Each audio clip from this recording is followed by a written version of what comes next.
Hello gamers, Magehammer here, and today on Magehammer's game table we have Song of Blazing Heroes Revised Edition. This was published in 2012, but the original game came out in 2007, and I started playing in 2008. You can buy the PDF for $8 on miniwargaming.com, drive-thru-RPG. It's a great investment. I bought this, I believe I got this on Amazon, the printed book. I think you can also get it on lulu.com as well. Ganesha Games, who publishes this, has their own store on their website. They use a service called Gumroad if you want to buy it there as well. It's $8 pretty much everywhere you go. And it is a elegant and wonderful system. This is the game that really got me into miniatures wargaming at all. Like I'd said, when I was a teenager, I had played a few of TSR stuff, Chainmail and Battle System, but they just didn't do it for me. And then when I found this, I was like, okay, that's it. I love miniatures games because this game is just so simple but elegant and tactical. It's just great, and you're going to see as I play through how that goes. All the miniatures on the board are Dungeons and Dragons pre-painted minis. On the right side, I think I have one Dungeon Command mini, maybe two. One of those dwarves, I think, was the Dungeon Command, maybe. But they're all pretty much from various D&D miniatures lines, pre-painted. And these over here, all of them but the ogre, my orcs here, all of them but the ogre are from Dungeon Command, and the ogre's from a D&D pre-painted mini expansion. So the scenario I have for today is called Place of Power. It's out of the back of this rule book. This is the Place of Power. This monolith is seething with magical powers. The Azure Shields, the folks on this side here, they're trying to stop the orcs from gaining that Place of Power because the orcs have been raiding nearby villages. And if they manage to get this Place of Power, they will increase their ability to, conduct those raids. So they need to be stopped, of course. The scenario ends after a warband either surrenders, or their folks have left the field. There's morale rules in this game, or they've been wiped out. They get 25 points for every model slain or run away, and they get another 30 points if they have a magic user on the Place of Power at the end of the scenario. Oh no, sorry, that's 3 points for every magic using model, so it's only 3, and wow, 30 would have been quite a bonus.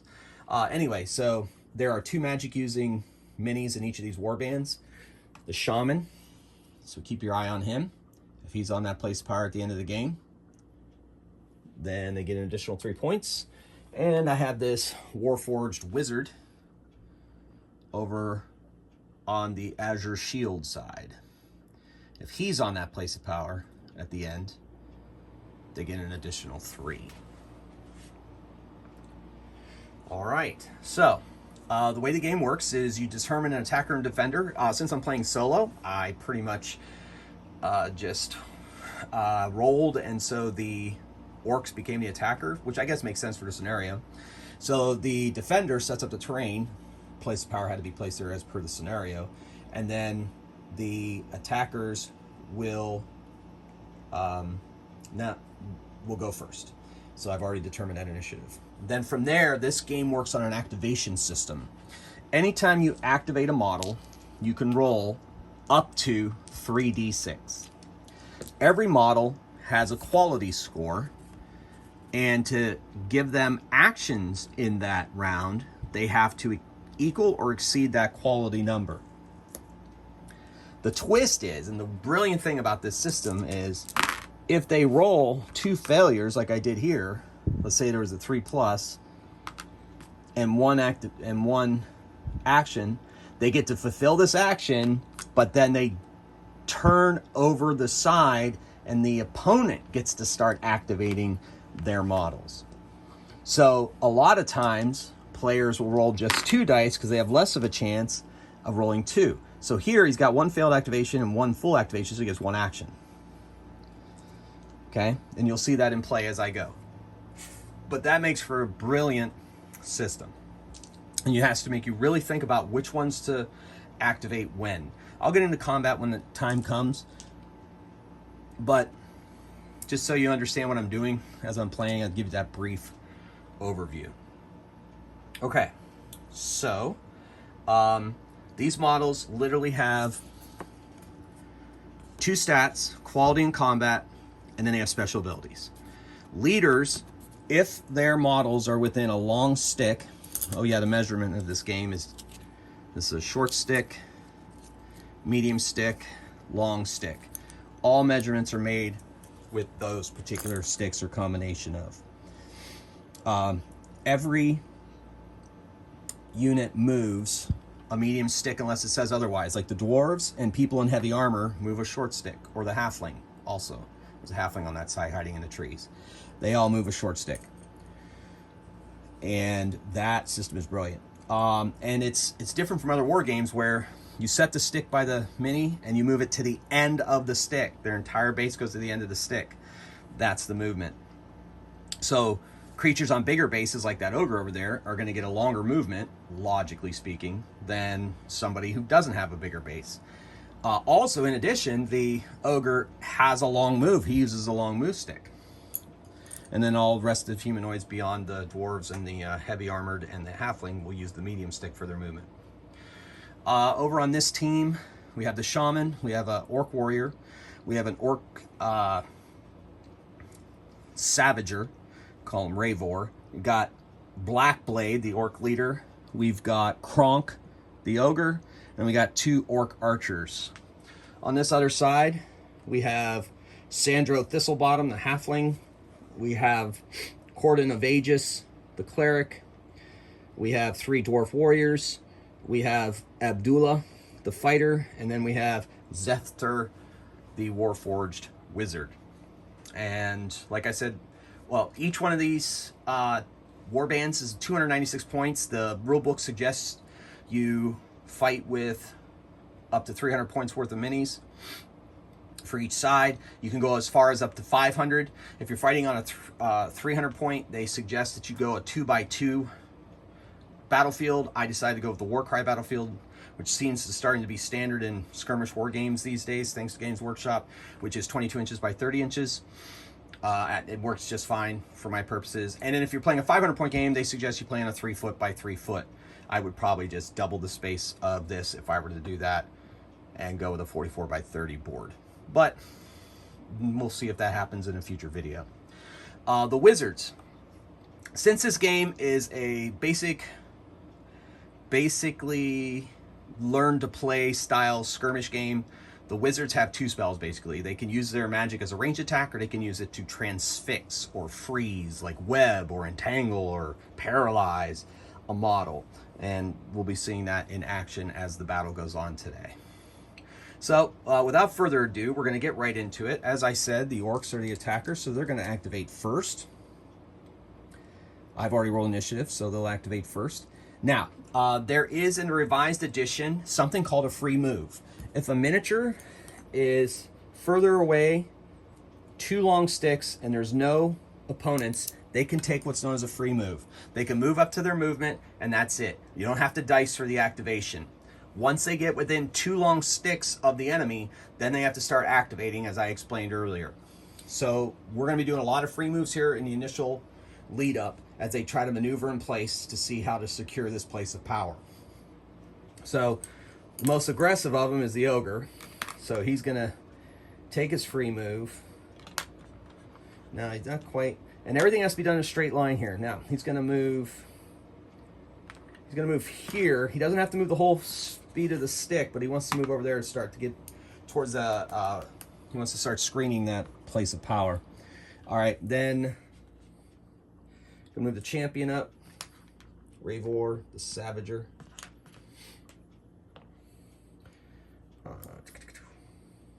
Also, the leader ability gives it anything within a long stick improves their quality by 1.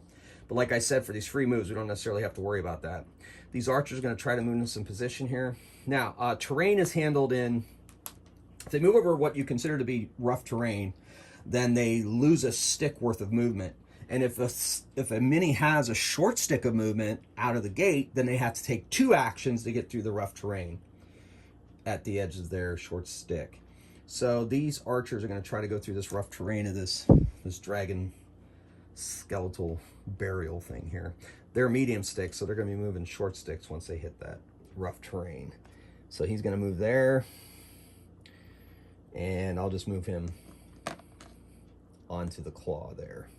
As they move themselves into position, they're going to try to flank on that side. The orc warrior takes a medium movement, and the shaman needs to get to that place of power.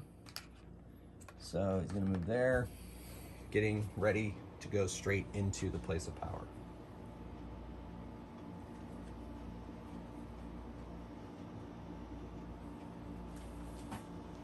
All right, moving on. We only have the leader left, Blackblade himself. He moves up. All right, so once all the miniatures have activated on a side, or they fail, 2 fails on an activation, it switches sides. Now the Azure shields will go next. Now, these dwarves are in base-to-base contact, and they have a leader near them within a long stick. The leader can do what's known as a group activation. The leader dices as normal, and then uses one of his actions to activate the group. And then the group activates and moves as one.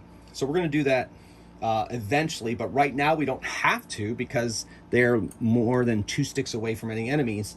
So I'm basically just going to move these dwarves up. They're going to take this route, heading towards a place of power. They're still maintaining base-to-base contact. The leader, Corden, moves up.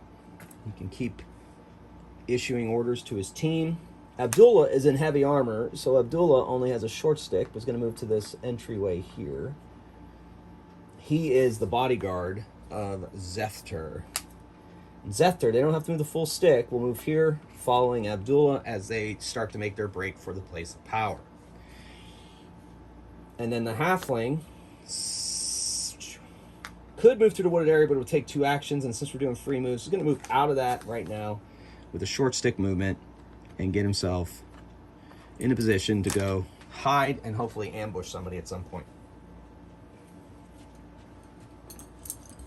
All right, so all the miniatures on this side, models on this side have activated. So now we move back to the orcs. A lot of maneuvering here in the first couple of things. They're almost, the ogre's almost, but not quite. He can take that free move. He's going to move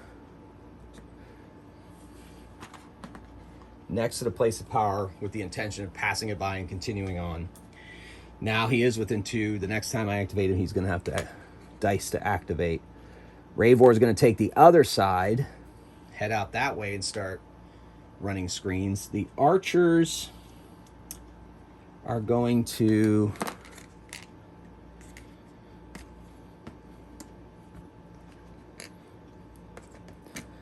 move around that flank again. The orc warrior is going to move up, and then the shaman's going to move through this ruin easily to come out here, heading towards that place of power. Setting up a nice screen to get to him on the place of power. The other advantage to place of power is, in this game, wizards that have the magic user special ability, if they roll 3 dice to activate and they roll 3 ones, they're out of spell power and they can't use spells the rest of the game. If they're on the place of power, that doesn't happen. In addition, magic users on the place of power improve their quality rolls by 1 if they're in contact with that place of power. So the wizards need to be on there to help them use their magic. All right, that is every mini in that. Now, from this point on, we'll have to dice activations, especially even for the Azure shields, because they are now the leader, the dwarves, yeah, and the halfling. Yes, they're all within 2, so now we have to start dicing for activations. So the leader is going to give the dwarves, he's going to activate and try to give the dwarves a group action. All right, the leader has a 3 quality. Got a 3 and a 5 there. So he issues an order with one of those actions, and then the other action, he's going to move up to that stone ruin. In the meantime, I'm going to dice for these guys. I think I'm only going to do 2 dice. Oh, good thing I did. Even though a 1 is always a failed activation, so no matter what the bonus. They have a 3 activation, but because they're within a long stick of the leader, it's actually, you know, they get a +1. So, but still, a 1 is a fail. So they technically have a 2 quality right now, but the 1 is always a fail. So they get to move. They're going to move 1 as a group.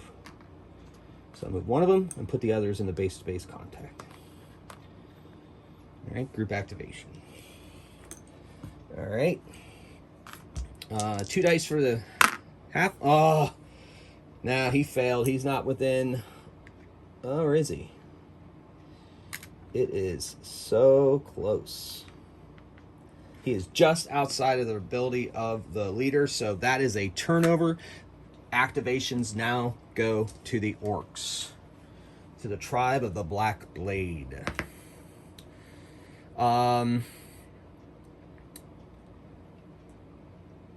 We're going to go, the ogre, like I said, is ready for combat. So we're going to activate him. He's only going to roll 2 dice. He rolled a 1 and a 4. He has a 4 quality, but he's within a long stick of his leader, so that's actually a 3. So he's got 1 activation, and he's going to use that to move next, close to the leader. All right. He didn't have 2 failures, so it still remains the orc's activation time. Ravor over here, the Savager, is going to try to move up on those dwarves. He got 2 activations. So he's going to move 1. And then he is going to engage those dwarves. He doesn't have an action to attack, so he can't attack this round, but he has engaged them and has pretty much arrested their movement for now. Now they could break off into separate. I don't have to group activate them every time. And that's probably what's going to end up happening. Now these archers are going to move up, so if Ravor falls, they can start throwing arrows at the dwarves. So the first archer has 1 activation, 1 action, so he can move there. Second archer, while I'm here, see a long stick away from Blackblade. He is further away, cannot hear his orders properly. So that is a double failure because he has a quality of 4. So now the activation switches over to the Azure Shields. All right, these dwarves want to take down Ravor. Now, melee combat is simultaneous, and you'll see how that goes when I roll the dice. But if you are engaged with more than 1 model, the target of that attack has a combat score reduced by 1 for every model in contact. So this dwarf is going to try to activate, and does. They have a 3 quality, plus they're within a long. So he moves, and then he's going to fight with his second action. Now, Ravor is in contact with this dwarf warrior here, so his combat is normally 3. Now it's 2. They each roll a die, Ravor and the dwarf that is attacking. Ravor has going to be adding 2 to this die, and that dwarf warrior is going to be adding 4. So Ravor got a 7, and the dwarf got a 6. So Ravor stands strong. Now, he beat him. If he had doubled his score, he'd been removed.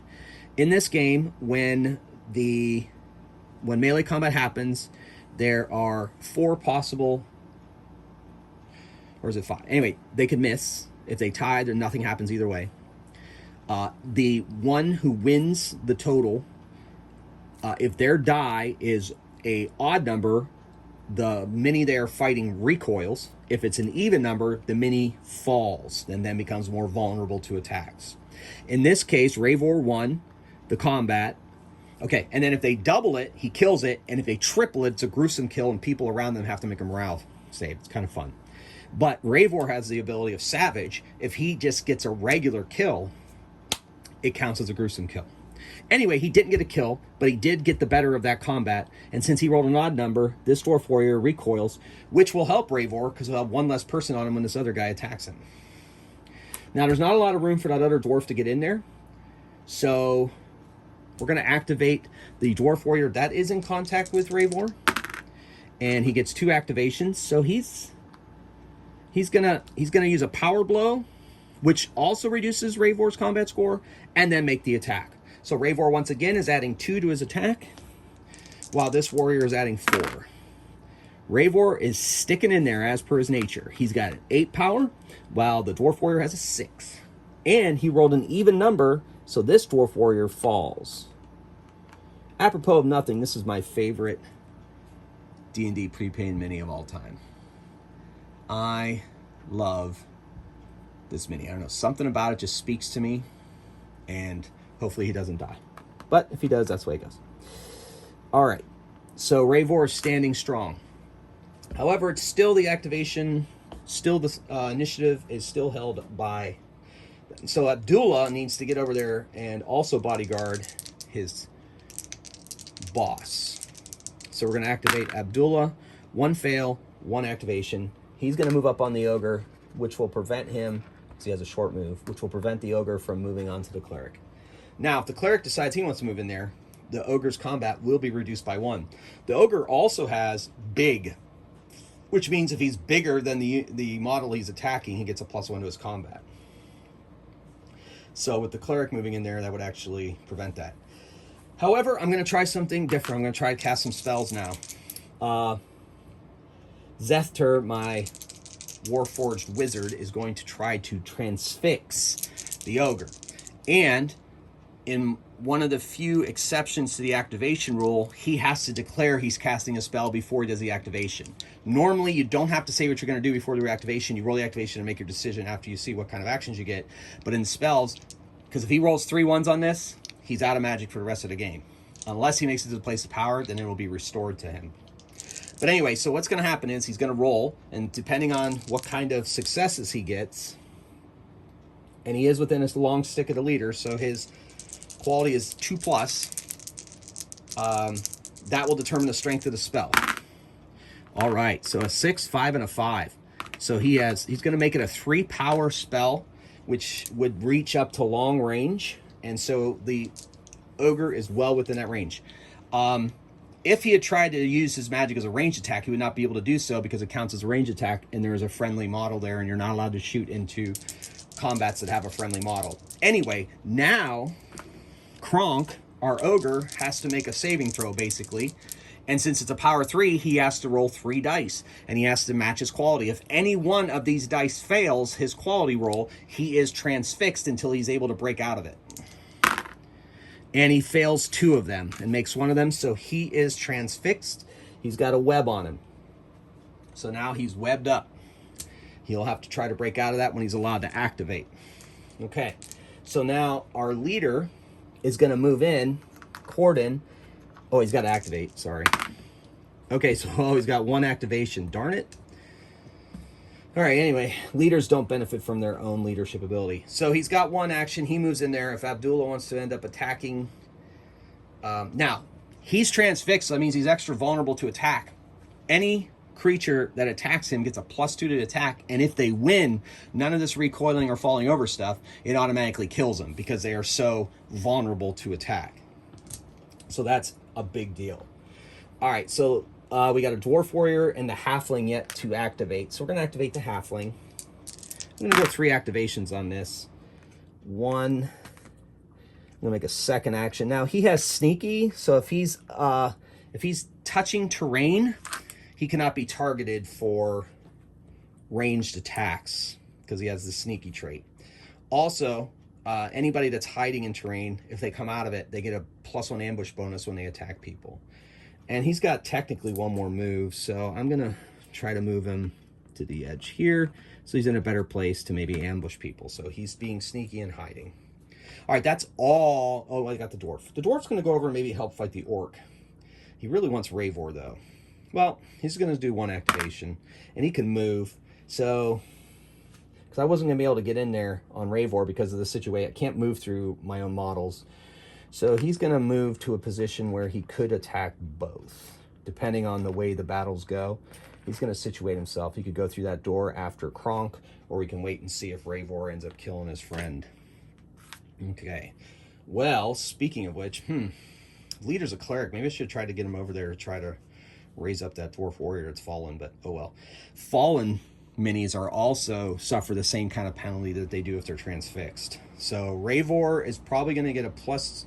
Yeah, so initiative now shifts. Ravor is going to activate, and he gets one action. Okay, so he is going to try to smash the Dwarf Warrior. He gets a +2 to hit. If he wins, he automatically kills the fallen Dwarven Warrior. The Dwarven Warrior does have a chance to defend himself, and he's at combat 4, and Ravor is at combat technically 5. So we got a 4, that's a 9. 4 is an 8, so he wins. So this Dwarf Warrior is killed and removed from the board. If he doubles the score, that's when a Savage kicks in. I think when somebody is down like that, the Savage doesn't kick in. At least that's the way I'm playing it right now. I'll check it up later. And then if not, in a future, I'll let everybody know. Future video. All right, so that was Ravor. Now, we're going to get that Shaman up on that place of power. All right, he's got one activation. He has a 4 quality, but because he's within a long inch of his leader, he gets a success. And he moves up on the place of power, so he is now activated. The Orc Warrior is going to go over there and try to help out Kronk. Oh, failed both of his rolls. Even though he's in a long stick for his leader, he has a 4 quality. He needed a 3. And play passes. All right, so they're going to try to take out Kronk before he has a chance to untransfix. Probably should have done that first, but tactically I was so focused on Ravor was so bloodthirsty wanting to take out that fallen dwarf that I forgot all about Kronk. Anyway, is what it is. Okay, so I'm going to activate Abdullah since he has the best chance to maybe take this guy down. Okay, he gets 1 activation. He's going to take a punch. Now, the Ogre is transfixed. That gives Abdullah +2. The Ogre gets a +1 for being big. So the Kronk is looking at a 4 combat normally, and reduced by 1 because of the Cleric makes it a 3 combat, but because he's big, it goes up to 4. So he's kind of evened out. He's got a 4 combat versus Abdullah now, who has a 4 combat normally, +2 because Kronk is transfixed, he's at a 6. So this is 4 versus 6. So he rolled a 3, Kronk rolled a 3, so that's 7.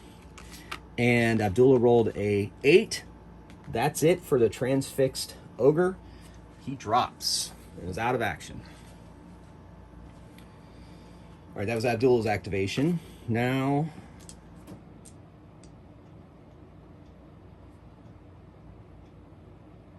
it's time to move on Ravor before he can do any more damage.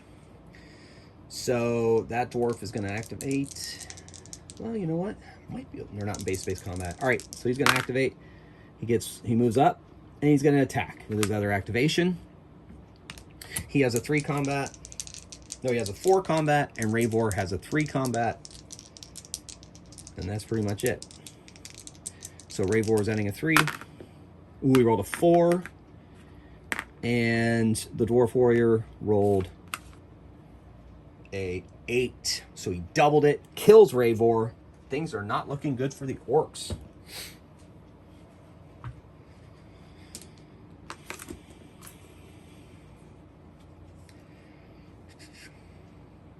Okay, so activations continue. We're going to move the Wizard. We're going to try to move 3, get him moving. All right, so he gets 2 activations, so that's pretty decent. He's going to go through that door. He's going to try to get himself up on that place of power as well. And his 3rd move, he has to be touching it. So he moved there. Now the leader is going to go in to help support.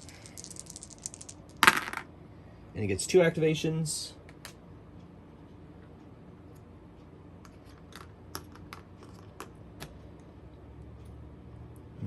He's going to move closer to the Wizard. He's well within his movement there. Kind of run a screen for that. Abdullah's already moved that Dwarf Warrior. He's going to stick with the other Dwarf Warrior. They're going to stick together. They're going to come around the other side and see if they can try to move on the Shaman. Double fail. All right. Play passes.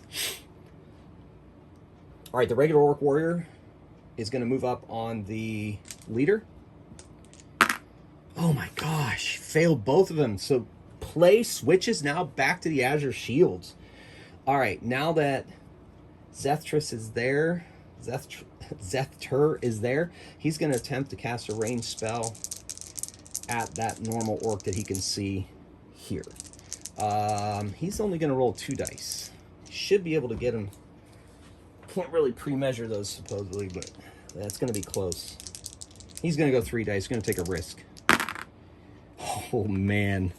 Woo, good thing he's on a place of power. If he rolled a 3rd one, he'd be out of power, but not. Anyway, he gets 1 shot off, but that's only a short stick, so it's not going to reach him. So he doesn't get the failure, but he can do something else with that activation if he wants to. But unfortunately, there's nothing really he can do. And play passes to the orcs, and that orc is going to move up on the leader. It's going to try and move up on that leader again.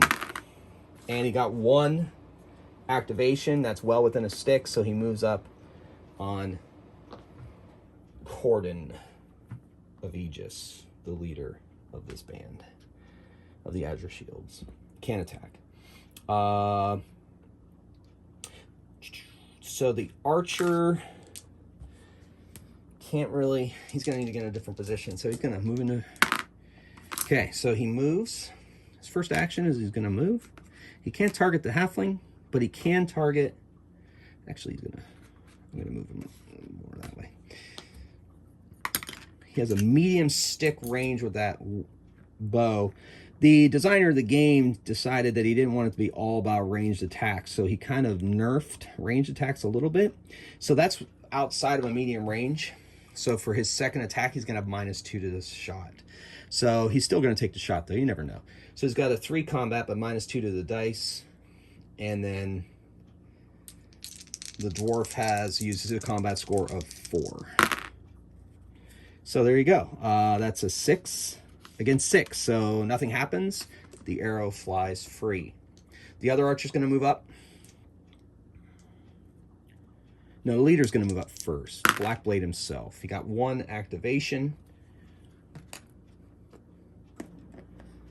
So he's going to move up so that he's within his leadership range for most of his units, for his models, or his team. One thing I forgot to mention is that Halfling has a special ability called Hero, which means he automatically has 1 activation, 1 successful activation per activation. So it hasn't really become an issue yet, but I think I forgot to do it earlier. All right, so now we're going to go to the other archer, and we're going to go 3 dice on this. He's got 3 activations because the leader moved up, makes him a long stick away. They have an activation, they have a quality of 4 normally. So he's going to make some moves here. He moves a medium stick, which pretty much put him here. And he can see that dwarf through this window. So he's going to aim, which reduces the combat of that dwarf warrior by 1, and then take a shot. So his combat is 3, and now the dwarf warrior's combat is 3. And it's 7 and 7. So miss off of his shield. All right. So the only orc left to activate is the shaman. So he's going to activate. He's going to cast a spell. Holy moly. He rolled 3 1s. If he were on the place of power, he'd be out of magical power for the rest of the game. Things are not looking good for the orcs. Their god is not smiling upon them for sure. Either way, he doesn't lose his magic for the power, but he doesn't get to do anything. And play passes, which was going to pass after his activation anyway. It's just that, the benefit of what he was going to do. Whew. Okay, so the leader, Abdul, is going to try to activate. Is he within a long stick of Corden? He is. So his activation is going to be a 3+. He needs to get over there to defend his boss. So we're going to take a risk, and we're going to go 3 dice. Risk did not pay off. So he got 1 action, but since he's in heavy armor, he only moves 1 short move. And that's all he gets, and play passes. And so,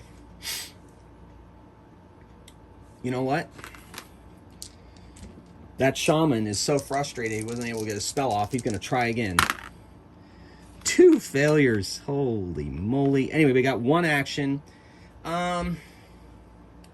He's not going to be able to target anybody. So he's going to move into a position to be able to better cast spells, but still remain on the place of power. But it's got to be in a straight line. So we're going to put him here. Still touching the place of power, but he's able to see more people now to be able, because he didn't have line of sight. Still need line of sight for spells. But he had 2 failures, so that switches over activation. Now, Abdullah activated last time it was their turn, but I can activate Abdullah again because it's a whole new initiative shift. Hopefully that's clear. So Abdullah is going to activate and only going to roll 2 dice this time. And got a 5 and a 2, so that's 1 activation. Short stick, but at least it gets him up on the ogre, which will help his boss make an attack, which he's going to do now. Okay, so he has 2. He's going to do Power Blow, which reduces the orc's combat by 1. The orc's combat is also reduced by 1 because he's adjacent to Abdullah. So the orc warrior is going with a combat of 1 versus Cordon's combat of 3. The orc rolled really well trying to save his life. 7, Cordon got a 4, so he wins, and since he rolled an even number, Cordon is fallen and now extra vulnerable. So it's up to the wizard to try to transfix that orc, because if he doesn't transfix that orc, their leader could be slain. 3 activations. The orc has to make 3... Yep, he's within a long stick, so his quality is 3 for these rolls, essentially 3. And he fails 2 of them, so that means he is transfixed. Now, that net's a little problematic, so I'm going to put this token underneath him to indicate that he has been transfixed. He's been paralyzed. All right. So things are heating up here. Well, that paid off for the Warforged. All right, so back to these dwarf warriors. Oh, you know what? We're going to get crazy. Sandro Thistlebottom's going to do an ambush on that archer. He's going to roll 3 dice, but one of them automatically is a success. And he gets 2 more successes. So he moves, he uses Power Blow, and he attacks. Now, Power Blow reduces this archer's combat by 1, so that archer's combat is 2. And Thistlebottom's combat at this point is 4, because he gets a +1 for ambush. Man, 5. And then the orc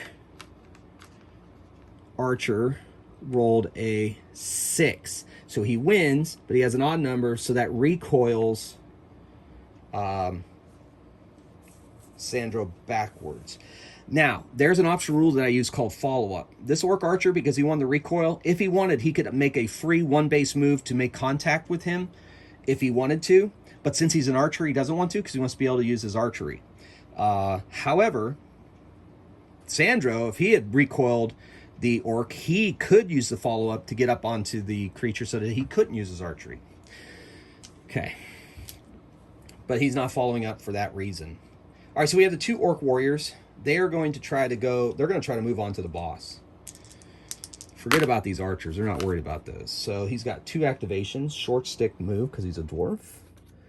And then, and in heavy armor too, for that matter. So he's moving up. He's moving towards the boss man. And since this is the last activation on this side, 2 activations. I was hoping for 3. Oops. Moving on their way to fight Blackblade himself. Okay. So initiative now shifts over to the orcs. That orc warrior is going to try to kill the leader because he has fallen. He gets +2 to hit. He's going to activate on 2. He gets 1 activation, and he has normally has a 3 power right now, or 3 combat. So now he's at 5 combat versus -1 because of Abdullah. So 4 combat versus Cordon's 3 combat. So 7 and 6. Since Cordon has fallen, he is automatically slain or removed. When the leader goes down, anybody who sees the actual instance has to make a morale test. The way you make a morale test is you roll 3 dice compared to their quality.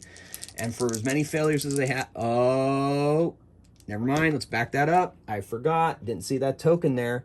That orc is transfixed, so that did not happen. So he has to take a quality check to try to break the transfix, the paralysis. So he needs 2 actions to break it. So he's got it. All right, then he can go ahead and make an attack. And since pretty much the attack really wasn't anything beyond single attack, I'm just going to say that the result is the same. All right, so Corden is out. Now they have to make the morale test. They roll 3 dice, compare it to their quality. All right, so that was Abdullah. And Abdullah only has a quality of 4, and since his leader is dead, that's 3 failures. So he's got to run away to the closest board that he can. Now, since he's moving away and disengaging from combat, that orc warrior gets a free hack, it's called. So he gets to attack with 3 combat, and Abdullah has a 4. So he rolled a 6, 9. So the free hack does not strike back, and Abdullah is not wounded, but he has to take 3 actions, and he's off the board and out of action. He ran away. Now, the wizard has to make his 3. He's got a quality of 3. He made 2. This is going to move him off the place of power, which is unfortunate, but he has to move towards the closest edge without touching an enemy, if he can. All right, so he only makes 1 move. I'm going to rule that none of the Elzers saw the leader fall, so they don't need to make a... Or wait, no, I think they would know. I'm just going to make the dwarves have a 3 quality. Oof. All right, so he makes 2 moves towards the edge of the...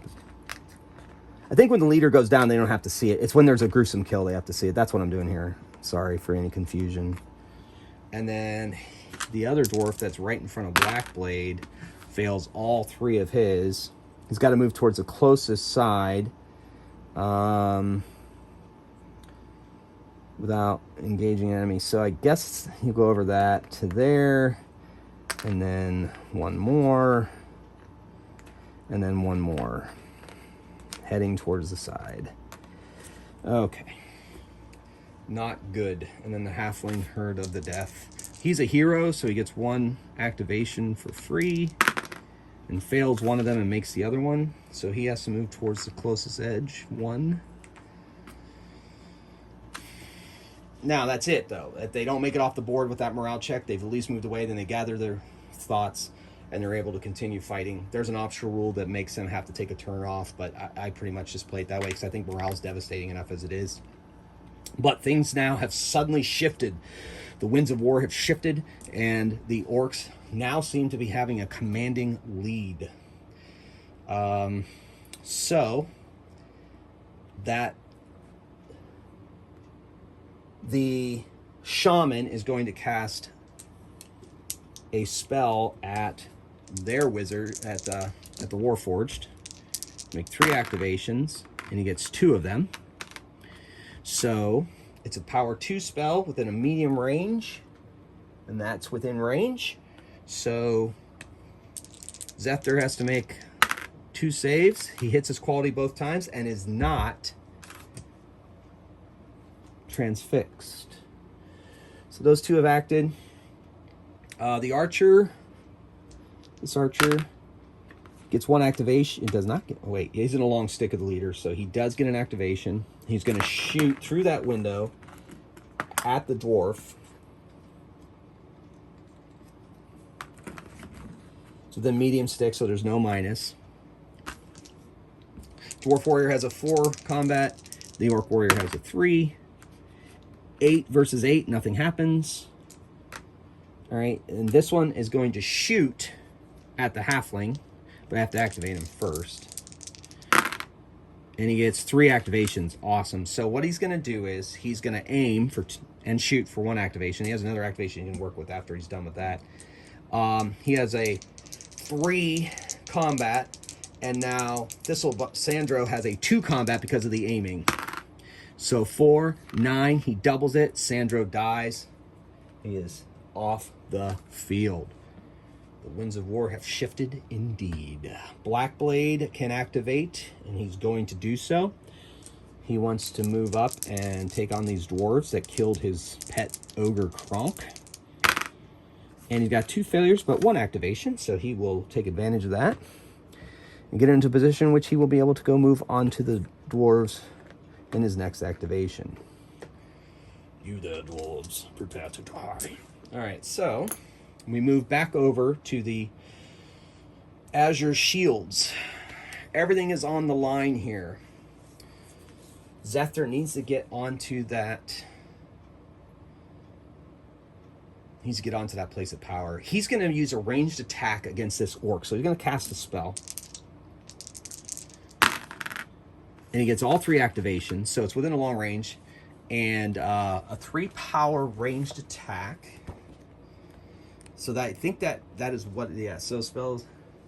So now he gets to make an attack.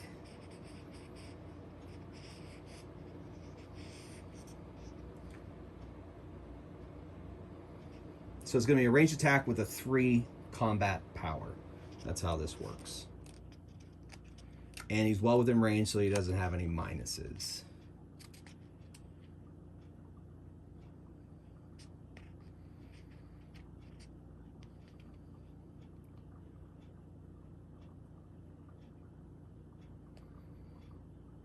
All right.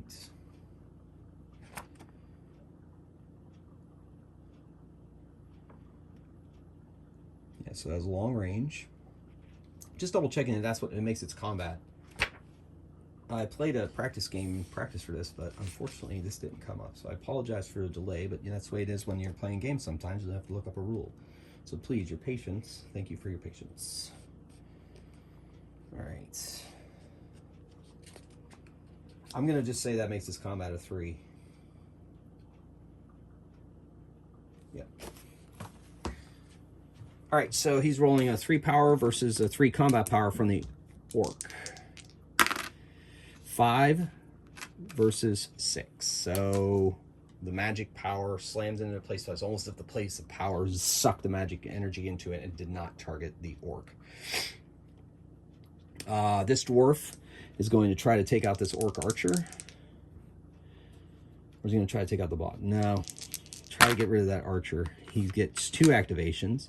So he's going to move, and he can move through that window. And then he's going to attack with his other action. He has a 4 power versus a 3 power. Man, 5 and 8. So he loses, so he goes back. He recoils. The other dwarf warrior is going to go after the leader. At this point, he's the last activation. Ooh, I need to check for morale again. So he's got 2 activations. I should have checked for morale at the beginning of this turn. So let's wait. Let's check for morale. We'll back it up. Whatever happened, but I forgot I need to check for morale because they have more dead than they have on the field. So, first one. He made all his. Second one. He failed 2, so he's off the board. And that combat did not happen. And Zephyr fails 2, which is going to send him off the board as well. So it's down to 1 lonely dwarf. And he activated, and instead of actually going after Black Blade, he's going to retreat and try to rally more troops to come. And the orcs are triumphant and have won the day. So the 6, so they get lots of points. Yeah, it's like it's like crazy. It's like 150 plus 3, 153 to 50. So the orcs win the day. They win the place of power. And perhaps the next installment, a new team of adventurers will try to come and dislodge them from this place of power to stop them from bringing their raids onto the innocent people of the villages. Well, folks, that was Song of Blades and Heroes. Hope you enjoyed it. Love this game. It's fast-paced. Love the activation system. Hopefully you loved it as much as I did. Once again, thank you for watching. And if you have any questions about the system or any other questions, please let me know in the comments. Till next time, keep on rolling those dice and pushing those miniatures. Thank you very much. Have a great day.